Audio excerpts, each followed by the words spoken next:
All right, all right. Hello, everybody. My name is Eric Boggs. Welcome to today's show. Jason, you there?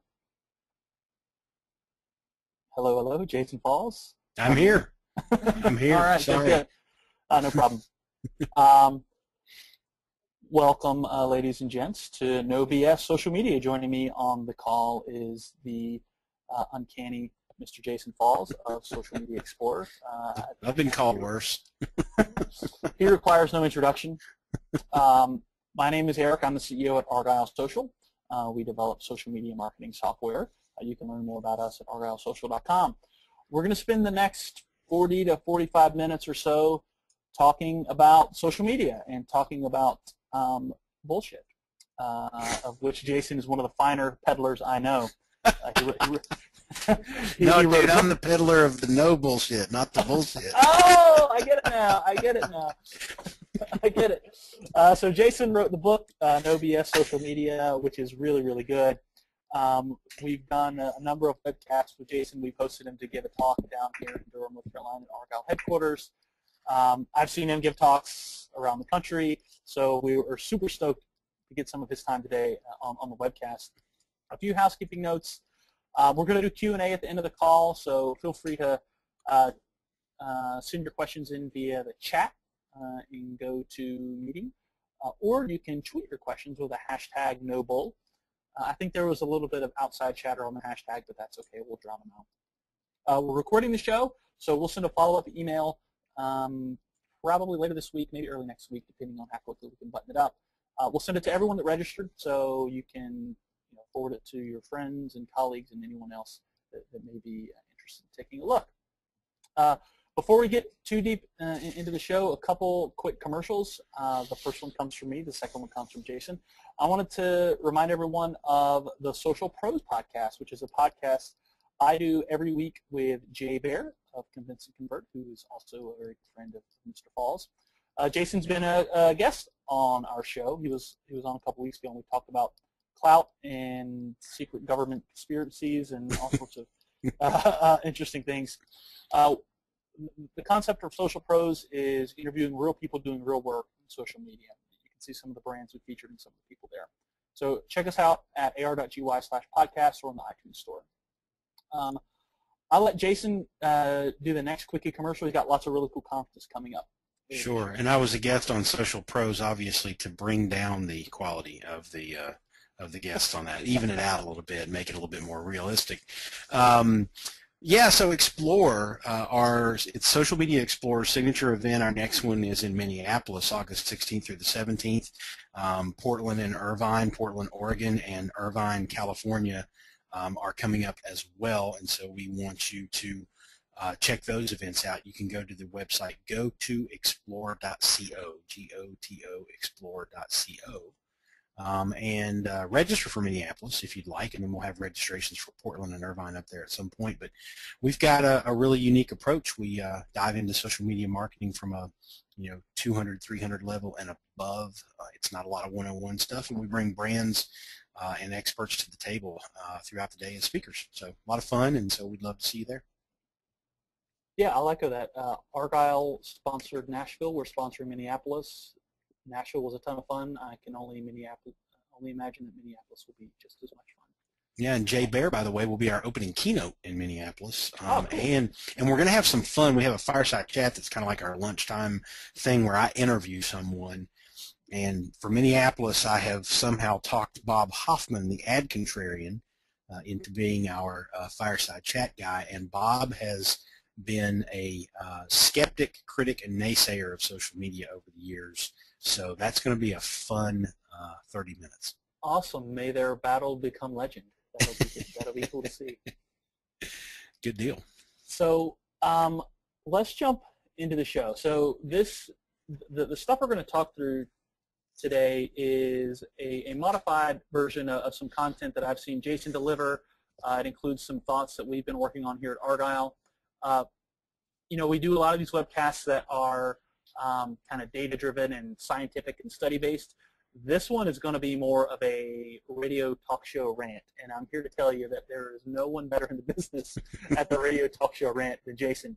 So we're going to talk about debunking some social media BS, which Jason's books, No Bullshit Social Media, is all about.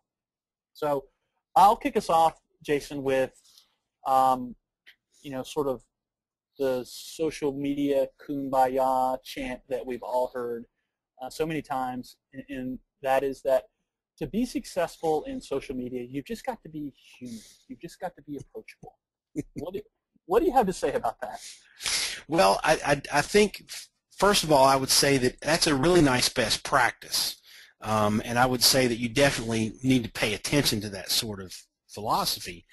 But there's a lot that you can do in marketing in general, and a lot you can do in social media marketing, where you can automate things, where you can absolutely just flat out advertise, and we're going to talk about a kind of a case study example of that here in a second. Yeah. And so there's a lot of that traditional world that all the social media evangelists have been bashing for the last 10 years. There's a lot of that traditional world that you can still do and be successful. Advertising still works. Certain social advertising on Facebook and LinkedIn and so on works as well. Yeah. I mean, I know there's the big kerfuffle recently over GM pulling, their Facebook ads and sticking with all the free stuff, and that's one example. I think it's, I actually heard somebody at an ad agency tell me last week that they were probably not going to do Facebook advertising anymore because GM pulled their advertising, and my response was, you're an idiot. Yeah. Because if you develop your social advertising campaign well, targeted at your audience with the right messaging, et cetera, it absolutely can be successful. Yeah. The one thing that I think that gets a lot of people, especially the social media purists, I have arguments with Scott Stratton about this a lot, that gets them up in arms, is automation. Yeah. And I automate the vast, I wouldn't say the vast majority, I automate probably 50% of my tweets. Yeah. And I actually use Argyle Social for that. And Eric's not paying me to say that. I actually do use Argyle Social. I do. And I actually will sit down for 30, 45 minutes every morning and find the really good articles from the day, all the blog posts and websites that I like to read, and I will queue them up in Argyle Social's Hopper feature to share throughout the day in sort of a timed chain, a drip campaign, if you will.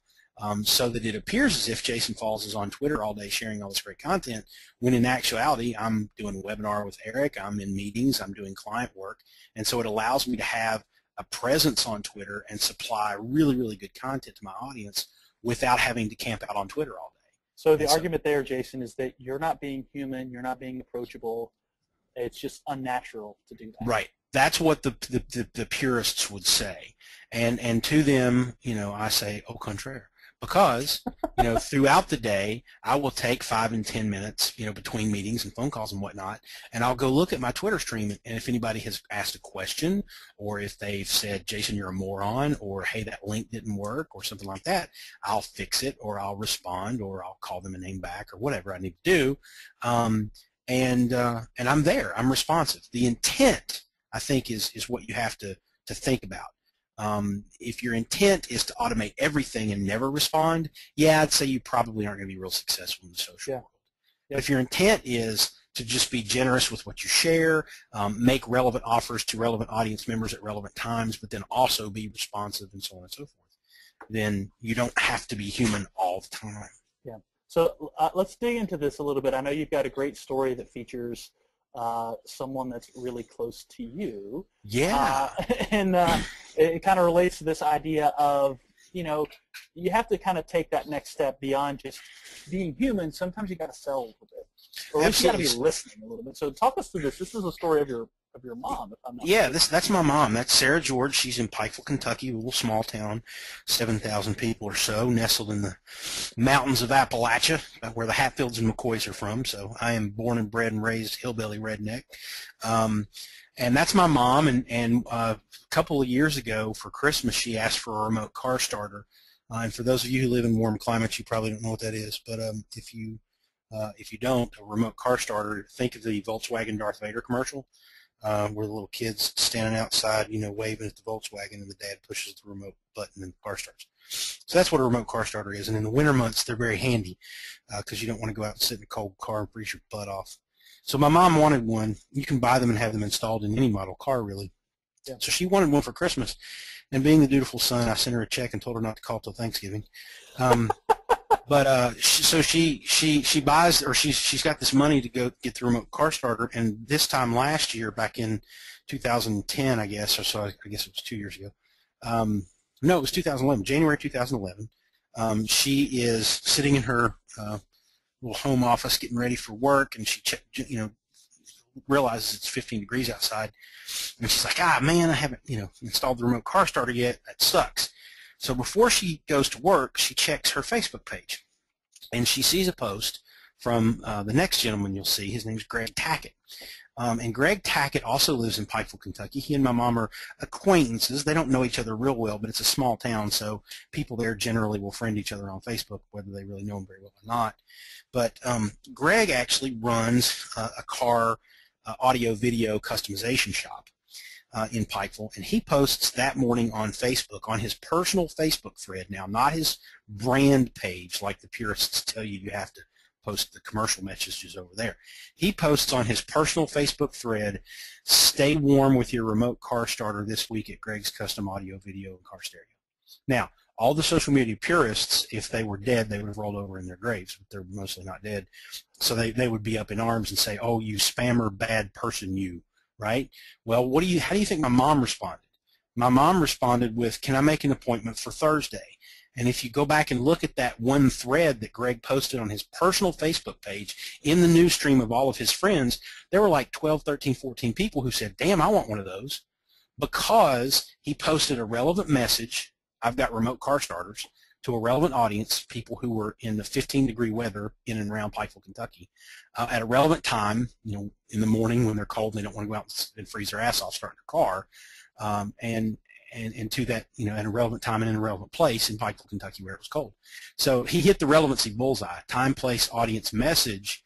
And if you go back and look and add up all the totals from the people who said they were going to come in and get remote car starters, he probably made about $4,000 off that one Facebook post.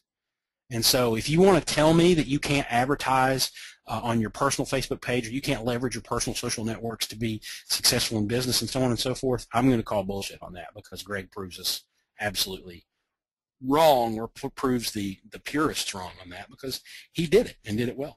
Yeah, and that's one of many, many, many, many stories that come from small local businesses like Greg's, and also big organizations that ask for the sale. And I guess that kind of comes, when you think about sort of the premise of starting this thread is, hey man, you just got to be human and be social. And I think there is a lot of truth to that, but you've got to drive business and you've got to ask for the sale.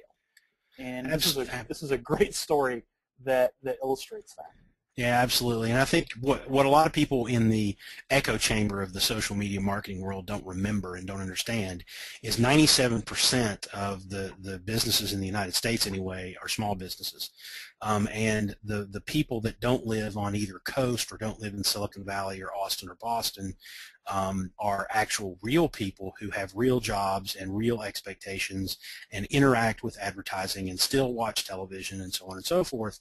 And they see advertisements and or messages from people like Greg Tackett and realize, hey, that guy sells something that I might need, and it's okay for him to remind me from time to time that he sells that, because at some point I'm going to want it. Yeah. And when I want it, I'm going to go buy it from him because I trust him and I know him. And now, obviously, Greg has to walk that balancing act of not being too spammy. Yeah. But people in Pikeville, Kentucky, this small town, they know Greg. They probably went to school with him. They probably know his parents. They understand he's got a wife and kids to feed, and they know that he's just trying to make sure that they know he's got remote car starters. Yeah. Okay. Cool example.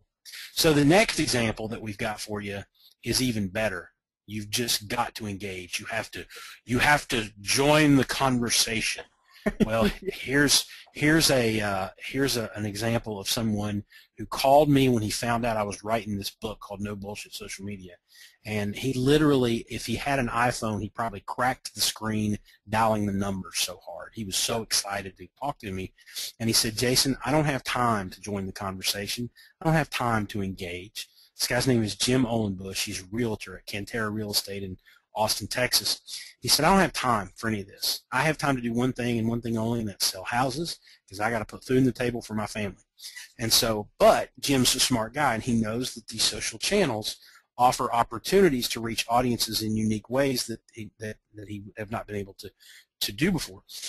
And so here's another great advertising example. So Jim sells houses, right? So he gets up in the morning and he reads the Austin Statesman, and he reads a story one day of a company, a 500-person company relocating to Austin, Texas. And he says, okay, I'm going to use social media to market to this group. But remember, the purists say you have to join the conversation. So Jim goes to Facebook. He doesn't go to Facebook to play Farmville. He goes to Facebook to take out an ad for real estate in Austin, Texas, and he targets that ad at people who work at that 500-person company, so that night when they log into Facebook and they're telling all their friends, hey, my company is relocating to Austin, I may have to move, what do they see? Ads for houses in Austin, Texas. Now, he didn't give me success metrics from that particular campaign, although he did confirm that he sold several houses to that employees of that company. But he did give me one really important success metric to a similar campaign. Same scenario, wakes up in the morning, reads the paper. Drug violence in Mexico is forcing affluent families to immigrate to the United States in record numbers. So he goes to Facebook, not to play mafia wars. He goes to Facebook to take out an ad for affluent housing in and around Austin, Texas. He targets that ad at people who make a certain level of income or more who live in and around Monterey and Mexico City, because Facebook's big in Mexico too. Yep. And he sells several houses using that campaign. He spent $400 on that ad campaign, $400. The first house he sold in that ad campaign, he sold for $1.1 million. Now, I don't know what you know about a real estate agent's commission off of the sale of a house, but the commission of a sale of a $1.1 million house is a buttload more than $400. So he never joined the conversation. He never posted a Facebook status update. He never said, I sell houses on Facebook or Twitter or anywhere else. He just took out an ad and reached a social audience in a unique way because the network provided that ability to hyper-target. And so, for those people who say you have to join the conversation to use social media to market, you have to engage your audience. Again, we say that's bullshit.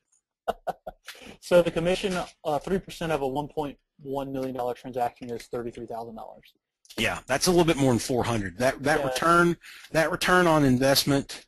That's an 83x. That's an 83x return.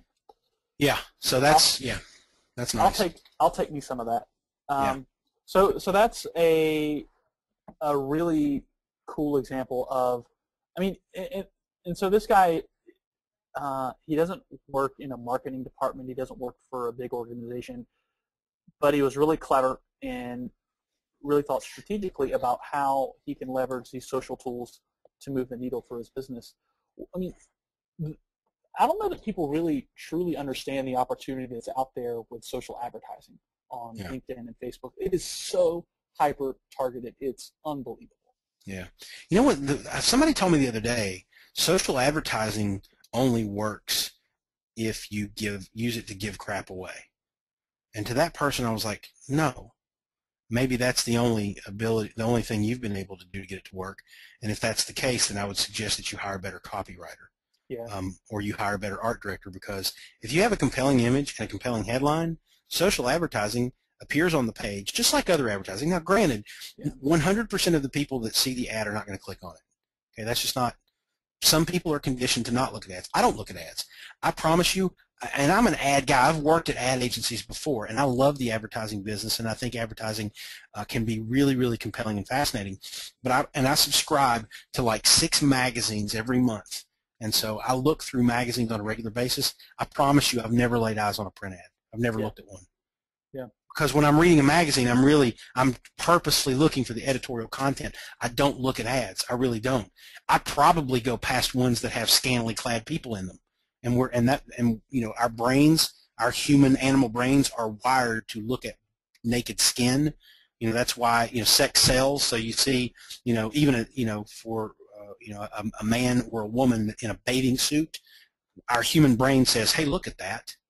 Yeah. Right? And so I even skip over those, even ads with those. I just don't look at them. Oh, now, Jason, be honest.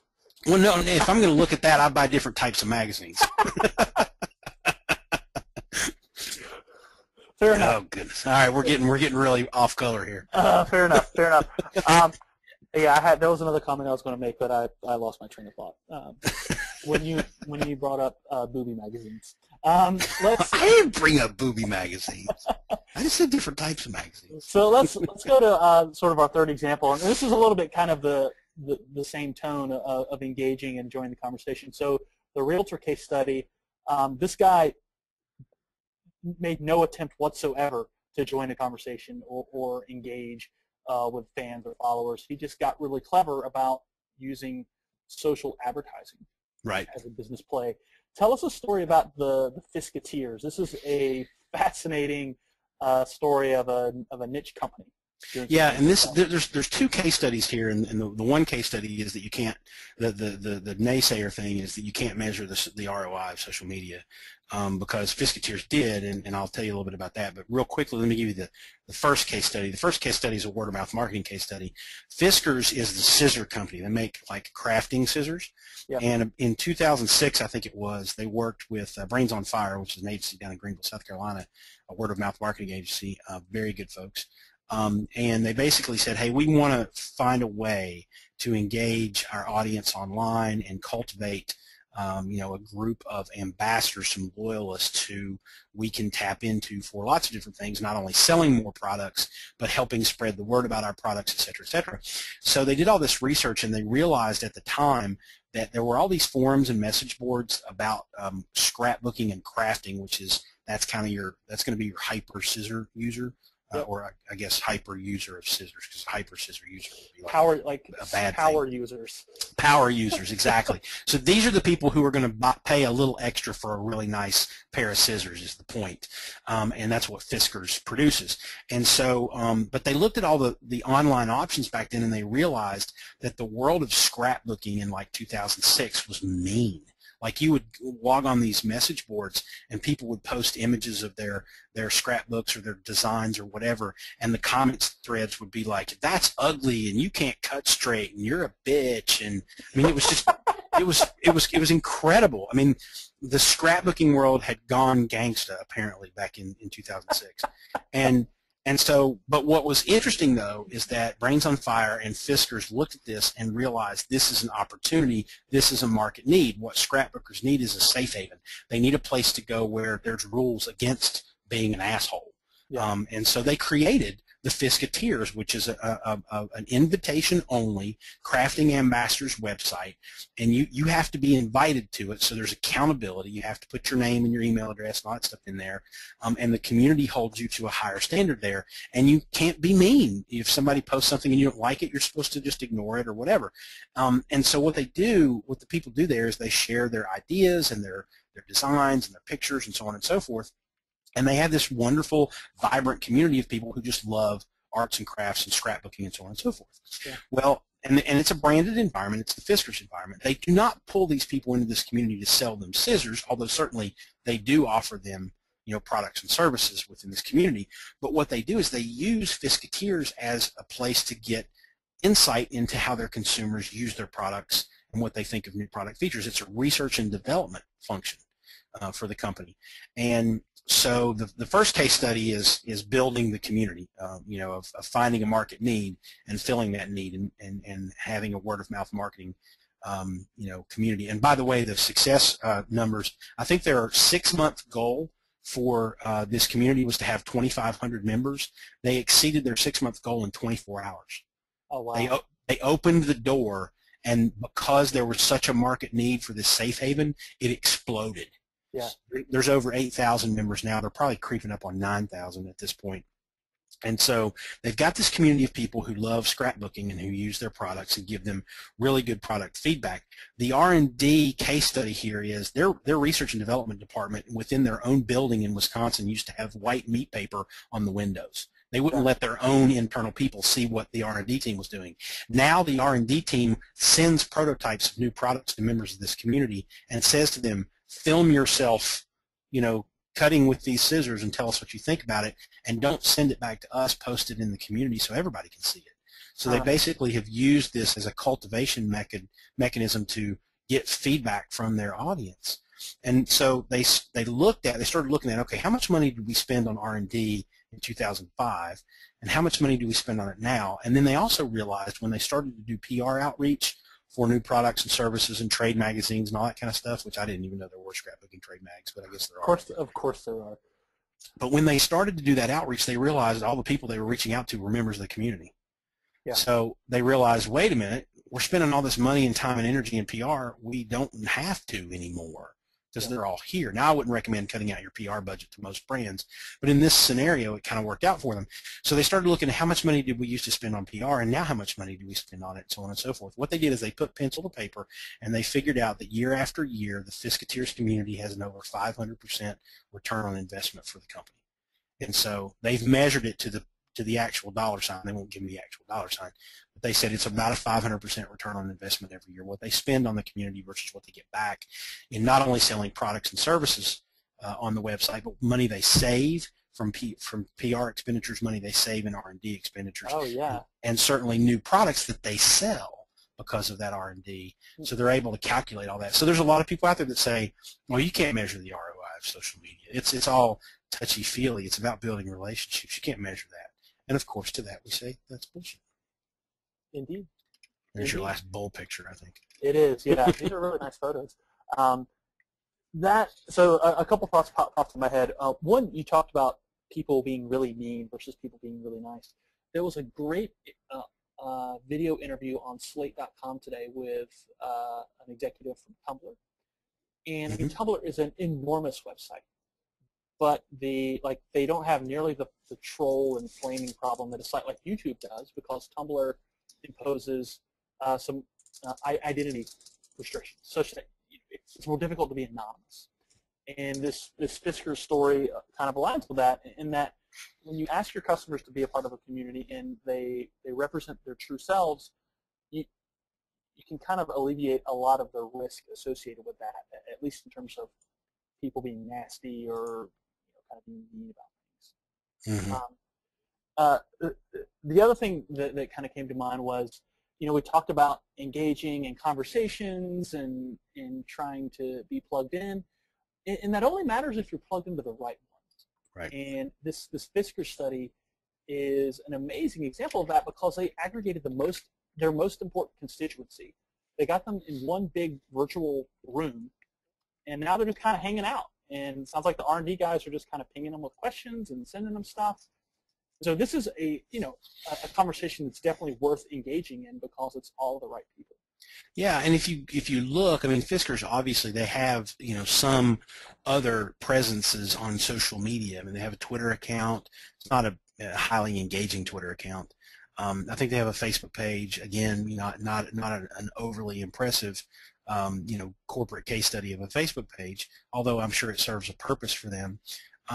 But it's because they focus their energy on where they get the most return out of it, which is this private network that they've built for their followers. So they don't really need to be on Twitter. I mean, they are, and I'm sure that serves a purpose, but they don't really need all these mass social networks and mass exposure, because the really important people to them are really close to them already. Yeah, somebody tweeted something that scrapbooking is enormously competitive and women will hurt you over paper flowers. This is why I don't hang around with women with scissors. Yeah, man, don't go to Michael's on a Saturday morning. It's kind of like competitive yard sailors, I guess. I mean, now my wife runs a Stitch and Bitch group in Louisville, which, if you're not familiar with Stitch and Bitch, it's when people get together and sew and needlepoint and quilt and whatever the hell else they do in those things. And it's kind of like scrapbooking, only with, like, I guess, yarn. And when they're doing their crocheting and stuff, they have needles. And so when my wife hosts these Stitch and Bitch things at our house every now and then, I block out time to go sit at the bar or something, because I don't want to be at the house with women with needles. That's scary. Yeah, certainly you are not a party in those conversations. No, I'm not. And the point of it is they stitch, they crochet, they needlepoint, whatever they do, and they bitch about their husbands, or at least that's what my wife says. I'm sure she has plenty to bitch about. So those are three really good examples of the sort of purist kumbaya statements that really need to be grounded in business, grounded in reality. And these stories that you've given us, Jason, are really, really good examples of that. And it just kind of imposes the theme that we've sort of thought up for this conversation, is that social media is magical and mysterious, and it's done great things for so many people and so many businesses, but it only really works when it's grounded in goals, it's grounded in business objectives, it's grounded in measurement. And I know that you've devised these sort of key social media business drivers. Mm-hmm. Can you very quickly kind of talk about how you map these to kind of what these mean in terms of the social media marketer, and then we can sort of separately talk about how they map to some sort of measurement component? Sure, absolutely. So these are the 7 business drivers. Eric Decker is my co-author of No Bullshit Social Media, and I kind of mapped these out. And essentially, if you're sitting down to come up with a strategic plan for social media marketing, these are the 7 choices you have for the goals. And in my mind, goals are very broad-based. So my goal for social media marketing might be to enhance my brand or make more people aware of it. It might be to build community. It might be to drive sales or leads, et cetera, et cetera. The strategic planning process to me after the goals is to get down to the objective level, which is where you get really specific. You need, for communications objectives, you need a deadline, a target audience, and an expected level of attainment. And you write out, objective statements might sound something like, we want to drive $50,000 in sales from Facebook by the end of the year. Your target audience is people on Facebook, your deadline is the end of the year, and your expected level of attainment is $50,000. And so from there, you develop strategies and tactics that then ladder up and accomplish those things. So when you're sitting down to do your strategic planning, these are the 7 major goals. These are the 7 major business drivers that social media can push for your business. And so an example of, I think in enhancing your branding and awareness, the first one, I think is probably a quick example of that would be, I think most people know what that is. You just want to make more people aware of what you're doing. I think that's what a lot of large brands use social media for. They just, Coca-Cola doesn't sell 12-ounce cans of product on Twitter. They want to engage their audience to make sure that Coca-Cola is top of mind with you when you are going out to lunch and going to select whatever beverage you want to select. Protecting your reputation actually has 2 applications here. Number 1, you can find people talking about you and inject yourself into those conversations, hopefully mitigating the bad or amplifying the good to make sure that the online status of you and your company is positive. But there's also the technological side of that, where social media now has so much more impact on search engine results that if you're not doing the right things in both search engine optimization, SEO, and social media, you may not be ranking number 1 for the search terms you deserve to rank number 1 for. Yep. So you need to protect your search reputation as well. I think everybody knows what public relations is. PR's got a lot of fingers, media relations being the one that's the most popular. The great thing about social media tools like blogging and social networks and YouTube and so on and so forth is it gives us the opportunity to be our own media outlets and sort of take the traditional media out of the equation. We can talk directly to our audiences if we do it in compelling ways. Building community, kind of like the Fiscus Tears example. You can use social media marketing to build a community of advocates that you can bring very, very close to the vest for your company and communicate directly with them, use them to advocate and refer and so on and so forth. Customer service, I think everybody understands the Comcasts, the Dells, the Southwest Airlines of the world that monitor online conversations looking for people who are complaining about their product or service and saying, how can I help? And I think customer service is where I almost always recommend that companies and clients, you got to start there. Yeah. Because if people are talking about you online and they're really pissed off that you've done something wrong or they didn't have good service at your store, so on and so forth, then you don't want to let that snowball get out of hand on the web. Facilitating R&D, kind of like that, again, that Fiskars example is another example that crosses over into that area. You can actually ask your customers, what they want out of your product or service, what do they think about new features, et cetera, and get intelligence without having to spend a ton of money on market research. And then driving sales and leads is the one that everybody wants to talk about, and that's the obvious one. But I'd like to put this in the social media context, though. If you sell products online, which not everybody does, but if you do, then you want to be able to set up tracking codes and whatnot using tools like Argyle Social that allow you to say, okay, we got this many visitors from Twitter, Facebook, LinkedIn, or our blog that purchased products, and therefore those outreach efforts are driving X amount of revenue. And so you can actually see a $ return on your social media activity. If you don't sell products online, then you need to plug in some sort of online lead generation mechanism so that you can do the same exact thing. So for instance, Argyle Social, I'll use your all software as an example. If you're selling software and you have you need a mechanism online like a white paper, or hey, like this webinar where people have to register and drop their name and their email address so that you can then put them into your marketing funnel in your lead generation system. And so mathematically, you can back and say it takes us 1,000 leads to get 100 qualified prospects to get 10 customers. And so you can go back and put a number on what is a lead worth. And so if you do a lead generation tool like this and use those URL tracking devices and whatnot, you can go back in and say, every time we get someone to register for this webinar, that's worth $1.57 to us. Because we've done the math, and we know that eventually that's going to lead to 10 customers.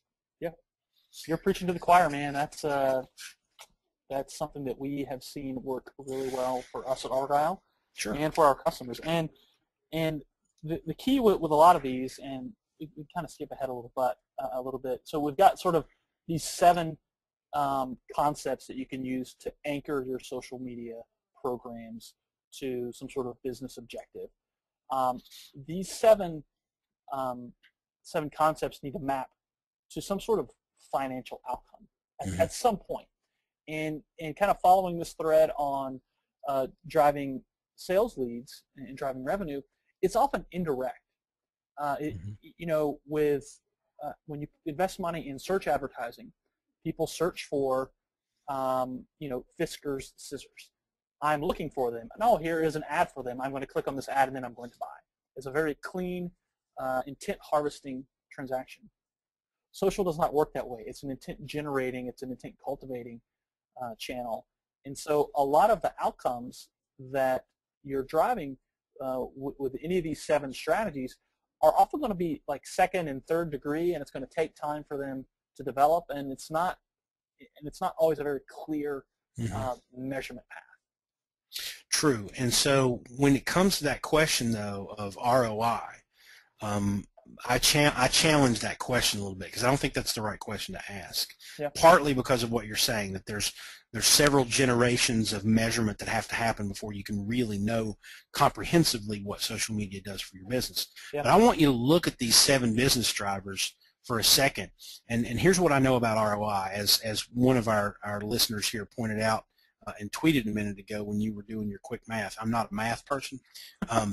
But here's what I can tell you about ROI. It's an accounting metric, a financial metric, and it takes 2 numbers, how much money you made and how much money you saved, and it plugs them into an equation.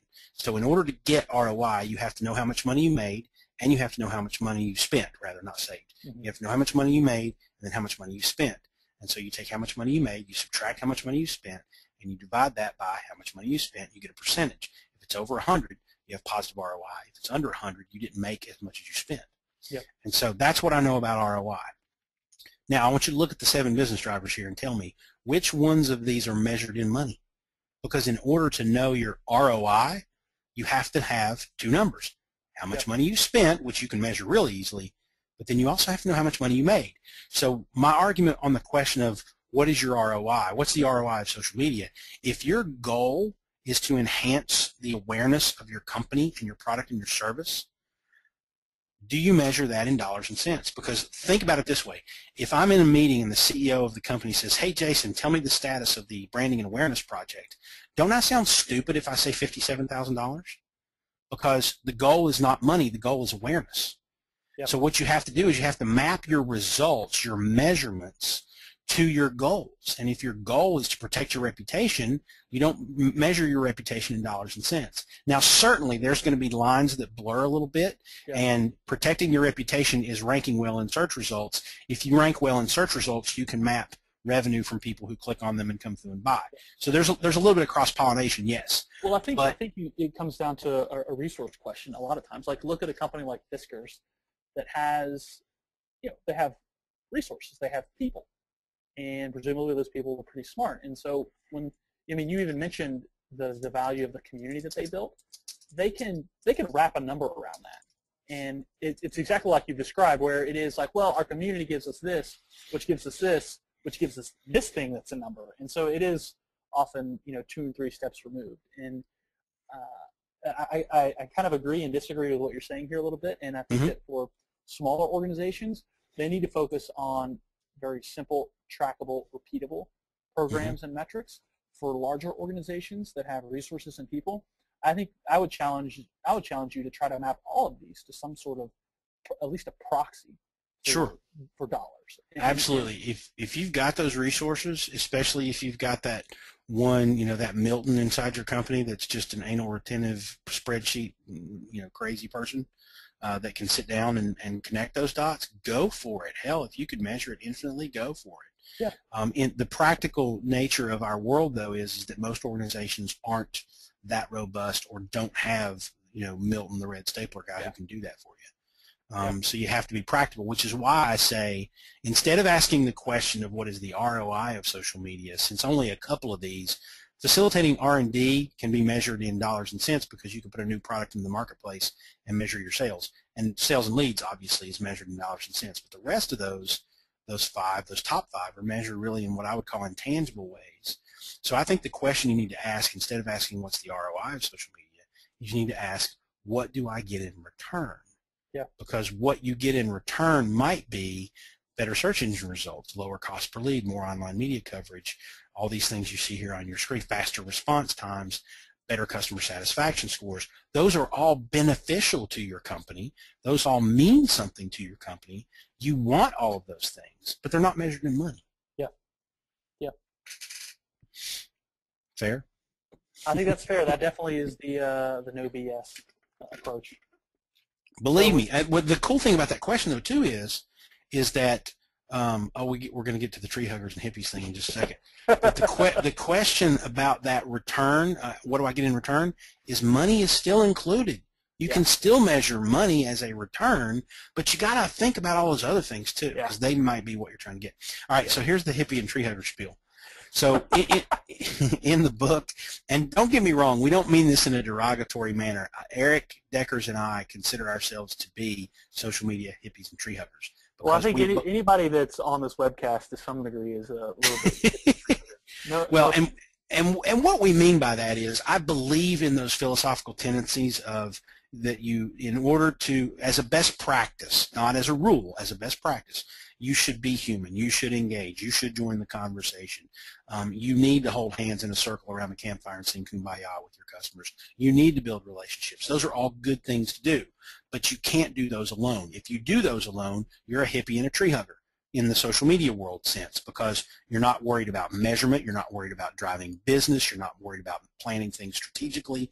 So you got to do both. So I'm a hippie and a tree hugger philosophically, but I'm a business person from a practical nature, and you've got to combine those two.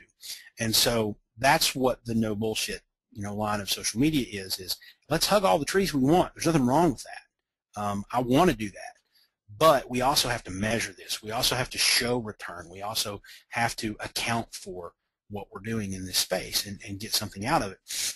And so that's what, we have to be. I like Jay Baer's line for companies is, we have to stop doing social. We have to start being social. Yeah. You do need to have conversations with your customers. You do need to sit at the table without an agenda with your community and be, responsive and participatory, so on and so forth. But doing this, becoming a social entity, you start to hear that phrase, social business. Are you a social business? Yeah. And as we use social media marketing, and as we become more accustomed to balancing the hippie and the tree hugger side of things and the business side of things, we start to evolve into a social business, whether we know it or not. And so here's my definition of a social business. Let me show you Pikeville, Kentucky, which is my hometown. We're going to end where we started. This is where my mom lives. This is Main Street, looking from the city park, if you care. But I grew up here, and when I lived here with my family, I lived there till I was 18 years old.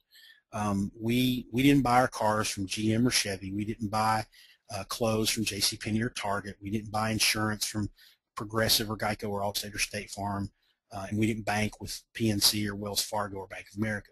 We bought our clothes from Jerry. We bought our cars from Terry. We bought our insurance from Sharon, and we banked with Danny. And those four people that I dealt with, that my family dealt with, sat within 4 or 5 rows of my family at the Pikeville United Methodist Church, which is that brick building on your left. That's what being a social business is. You're not a brand, a logo, a company. You're sitting at the table or in the pew or at the cocktail event with the other people who are your customers, and you are being social with them. You are a part of the community. You're an equal player in that. You're a stakeholder, and that means you give and you take. You participate and you listen. And that's what ultimately being a social business is. And if we can all think of our businesses in that context, then we won't just be social media marketing people. We'll be social business people. And there that's a really cool story, and it kind of makes me think about the friends that I've made and the network that I've built over the past few years in the social media space. And all these people work for organizations, or they have work for agencies or clients, but I never really think of where they work. I always think of the person. Mm-hmm. And that to me is sort of like another manifestation of kind of what you've described, is that you're not thinking about buying a Chevy. You're thinking about going to see Terry at the car lot. Exactly. Yeah. I bought a Volkswagen Jetta 3-4 years ago, almost 4 years ago now. I bought a Volkswagen Jetta. I did not buy it. It would. I mean, I thought about this a second ago, so I can spit it out now. I bought it from a place called Bachman Volkswagen here in Louisville, but I don't think of it in that context. I bought it from Joe Thompson. Yeah. Joe's my dealer. He's the guy that sells me my car, and that's a great example. He's a car salesman, which car salesmen get a lot of crap from people in the sales world. But Joe, I'm in the test drive in a Volkswagen Jetta, and Joe's saying, well, here's what I like about the Toyota Camry, and here's what I like about the Honda Civic, and here's how this compares to the Ford Fusion. And he's like giving me this assessment of all the cars that I'm thinking about buying, and I'm like, I don't even care if I like the Jetta more. I like him. Yeah. Yeah. He hit it out of the park for me, and I love my Jetta too, by the way. That's cool. So we got about 12 minutes before we start getting swept away with lots of really good questions. I want to thank you, Jason, for taking the time to do this. This was a great conversation as always. The stories that you've got around sort of your sort of personal experience growing up in this social business microcosm of Pikeville, Kentucky, and some of the customers that you work with is very, very cool, and I think applicable for big businesses and small businesses. Thank you. Glad to do it, man. Anytime. All right. So if you got questions, tweet them up. Hashtag with the I think Noble. Yeah. Hashtag Noble. Noble. So one of the first questions comes from an Argyle customer named Allison Carlman. Allison works for Global Giving, and she, little mini plug for the next webcast we're doing in a couple weeks, she's going to be joining us for a nonprofit webcast on May 31st. So if you're a nonprofit person, we're doing a broadcast specifically about nonprofit stuff next week. Awesome. We'll tell you all about it. But she asked this thoughtful question about sort of traditional marketing as it relates to social media. I presume that she's kind of thinking around ad buys and community building. Mm-hmm. I mean, you can either take forever and try to build a community, or you can just throw money at it with advertising. Or you can throw money at an agency to build your network. I mean, is that kind of a trade-off that you see, or is there a balance there? Yeah, I do think there is a balance, and I do think, again, I believe advertising does work. I mean, if you want to reach 50,000 people with a message by Monday, take out a TV ad. Don't Twitter. I mean, unless you already have that network built in. And so I think advertising does work, and I think it supplements social media in a great way. I love the fact that there's lots of companies out there on TV, print, outdoor, using the Facebook and the Twitter logo, saying follow us on Twitter or like us on Facebook. The problem that with most of these organizations is that they're not telling me why. Why should I? What am I going to get out of it? What's in it for me? So if you can use advertising to compel people, hey, we want to build, 10,000 people on our Facebook page, well, then let's take out some ads and let's reach out to the mass audiences the way we know how. And let's say, hey, we're doing really cool stuff on Facebook. here's what we're doing. Here's what you can get out of it. We would love for you to like us there. You're Yeah. going to get a bigger audience faster that way than you are just nurturing it along in the social area only. Now, the danger zone in the area where I think people get a little sideways is when they throw money to an agency or one of these social media tools, and I mean that in the sense that they are platforms, but also tools in the sense that they're just a tool, like people being tools, right? There are some tools out there, both human and technology, that say, give me $10,000 and I'll get you 100,000 Twitter followers. And anybody who's selling a number of followers or fans is using some sort of gaming the system technique or fabricated method to just get you the numbers. They're not getting you quality, they're getting you quantity. It's much smarter to focus on your own advertising or your own audiences and say, hey, we would like for you to come over and join us on Facebook as well because we're doing something cool there, than it is to just collect people. I can promise you that most of the high volume Twitter, the people who have a high volume of Twitter followers, especially in the marketing space, have somehow gamed the system, and 30, 40,000 of them are spam accounts that are just follow-back accounts, and they don't actually mean anything. Yeah. That's something that I've never done. I've never been interested in it. I don't want 100,000 followers. I want 25,000 really good followers. Yeah. Yeah. So be careful there. Yeah. At Sean Graham, when we were talking about hippies and tree huggers, said that he was hula hooping and eating granola. Nice. So but I bet he knows how much he spent on the damn granola. So see, that guy's smart. He is a smart guy. He's a smart guy. Matthew from CroatianSports.com wants to know, what's the worst social experience you've ever had? And I guess you probably shouldn't name names, but off the top of your head. So I'm gonna assume that he meant social media experience, because the worst social experience I ever had goes back to junior high, and I'm not repeating that story. The worst social media experience I ever had, I think the one thing that comes to mind for me, and I'm not going to mention the names because I think it's a little unfair, and I think I was a little unfair to them back in the day. A couple years ago, I had the bank that I was using for my business. I was having some real problems with their corporate policies and how small businesses were treated. And my local people here in Louisville were doing a really good job of trying to help me, but they were getting some crap from the corporate people that I didn't really approve of and think was cool. And being a social media guy, I reached out publicly and said, hey, can you guys help out? And crickets, no response. I mean, this was early on in the social media world. Not a lot of banks had policies. They weren't real responsive, so on and so forth. And I think I was a little unfair to them, publicly by, basically complaining about the fact that they didn't really care about their social customers.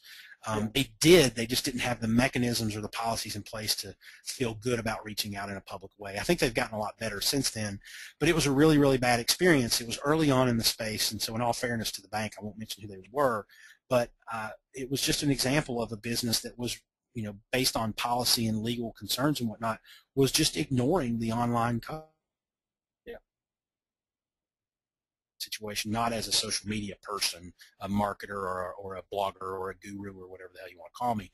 I was looking at it was this company was hurting my business, and I was dissatisfied, and they didn't respond, and they lost my business. Huh. Couple more, actually several more questions. We'll see how many of these we can answer. In your opinion, how important is offline to social success? It's critical. I can promise you right now, without me going to conferences, reaching out, shaking hands, meeting people in person, I would have about 1/10 of the followers that I have on Twitter. I would have, 1/100th of the influence I have in the space. Everything I've done has been grip and grin and in real life. Yep, I will actually echo that sentiment. Over the past several months, I've become much more willing to hop on a plane. Yeah, and it's not just the personal branding side of things too, it's for your company as well. Yeah. If you are dropping the ball when people walk in the store or when people interact with you in real life, you can have the greatest Twitter account in the world, you're still going to suck. Yeah. Does the fact that, here's another question, and I think Kitch, who asked this one, terms of service, platforms, modes of doing business, this world of social media changes really, really quickly. Does this ultimately mean that all brands are going to have an agency? or have to have sort of a full-time powerhouse social team? I don't want to say all, because I just don't know that there's ever going to be an all or nothing approach. I think there's always going to be businesses that don't need social, Yeah. especially when you get into really, really small businesses. The guy who cuts my grass, he doesn't need social. The way he acquires customers, when he started cutting my grass, 3 of my neighbors asked him if he would cut theirs.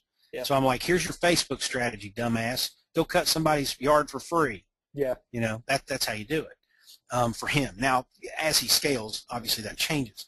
But I wouldn't say all or nothing. I think for bigger businesses, medium to large businesses, you're probably almost always going to need, yes, some sort of social presence, some sort of person within the company that's keeping a mindful eye on these networks and how people use them and the policies that change. And Eric and I were going back and forth on Twitter this morning about how Twitter's changed their privacy policy, and now third-party, publishing is not allowed. Or, I can't post through a third-party application like Argyle Social and have it say via Social Media Explorer. It has to say via whatever the third-party tool is, which is BS, and I hope Twitter changes that. But somebody's got to be staying on top of that for your company, absolutely, if you're a medium to large company. Yep.